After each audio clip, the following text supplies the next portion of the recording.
Cette pendule a été réalisée et est estampillée et marquée de 4 noms de 4 grands maîtres de la fin du XVIIIe siècle, ce qui est assez incroyable et ce qui rend cette pendule extrêmement rare.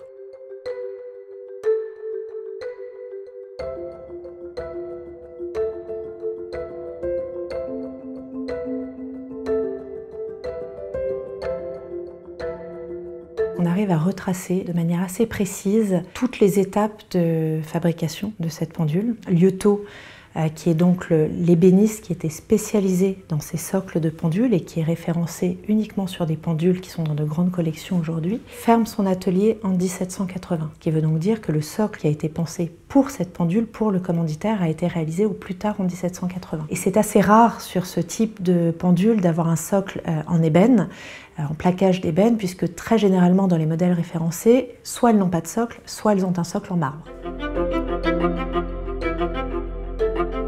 Ensuite, nous avons le mouvement qui a été réalisé par Lépine. Anthony Turner nous apprend qu'en 1788, Lépine avait une petite particularité sur ses mouvements. Il indiquait certaines heures en mixant d'une certaine manière les chiffres romains et les chiffres arabes. Cette pendule a un mouvement qui dure 15 jours, qui sonne les heures et les demi-heures, et qui indique les jours de la semaine, les quantièmes.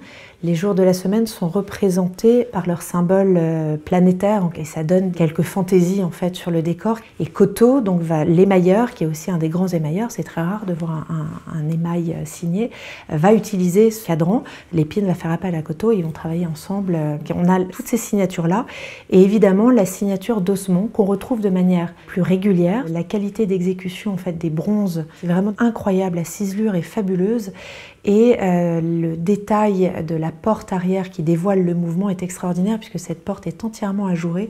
On dirait véritablement une dentelle de bronze. Tout ça ayant été monté sur une dizaine d'années pour être très vraisemblablement livré dans les années 1789-90. On sait aujourd'hui que les commandes des membres de la cour ont été livrées jusque dans les années 1791. On arrive aussi à dater en fait cette pendule vers 1789-90 du fait que la signature de Lépine sur le bas du cadran ait été légèrement biffée de manière un petit peu artisanale d'ailleurs. C'est très fréquent à cette période de la Révolution. Il y a d'autres exemples de cette pendule au château de Versailles et au musée Jacques Marandré notamment.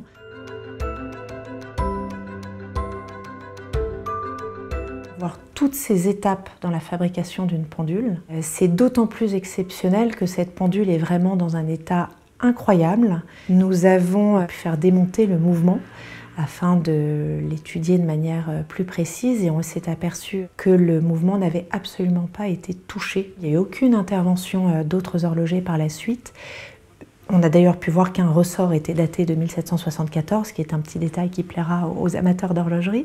C'est un objet qui est classique, mais qui dans tous ses détails est d'une extrême qualité d'exécution, ce qui en fait un véritable objet de musée ou d'une grande collection.